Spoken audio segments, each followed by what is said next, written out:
I'm hiking guidebook author John Soares. It is a beautiful day in early September. We're getting ready to do the Lake Cadra Loop Trail at Lake Earl Wildlife Area. It's my sweetie Stephanie's birthday week, and we're going to do this great hike that hardly anybody does just outside of Crescent City and near Redwood National State Parks. Let's get going. We're really enjoying the solitude and beauty along this trail.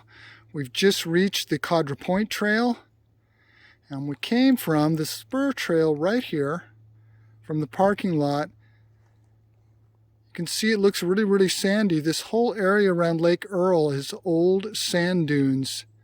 It's a fantastic, very interesting ecosystem.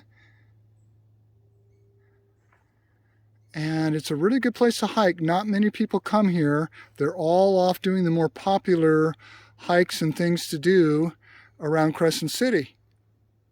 So let's head on out to Cadra Point.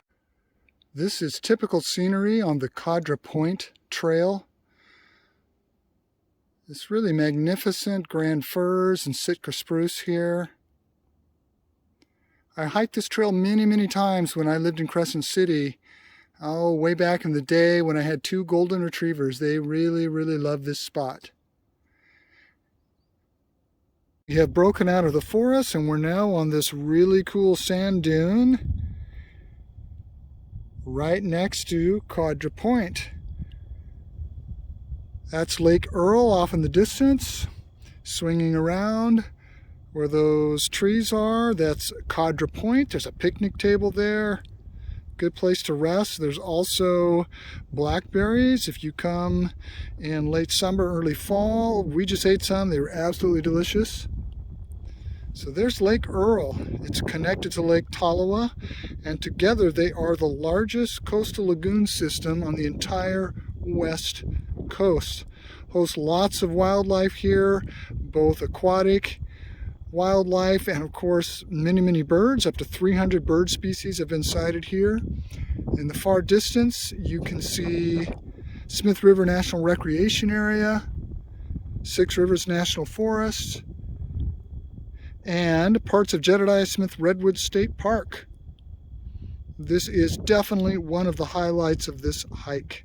This is the typical scenery heading north on the Cadra Point Trail. You can see we've got the trail, which is essentially an old dirt road traveling through like dry meadow area, and then here is a wetter meadow. The mountains in the distance.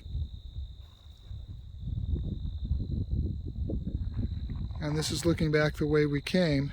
Much more open here. We've reached Mclaughlin Pond, one of my favorite places along this entire hike. Lots of water birds out there. Mclaughlin Pond goes out to meet Lake Tolowa, which you might just barely be able to make out in the distance. And then I'm swinging west here. Lake Tolowa is held back by a dune that keeps it from the Pacific Ocean. And days when the surf is really pounding, you can definitely hear the surf from here. The last major attraction along this hike is this cool Beaver Pond right beside the trail. Informational signs explain why it's here and why it's so important for biological diversity. Make sure you stop and check it out. It's a very peaceful spot. And from here, the Cadra Point Loop Trail leads back to the trailhead. Just a flat, easy, beautiful walk, alternating between trees and open areas. You'll also see some old farm buildings. Please give this video a like, subscribe to my YouTube channel, and you can find this hike in my book, Hike the Parks, Redwood National and State Parks. The link is down below in the video description.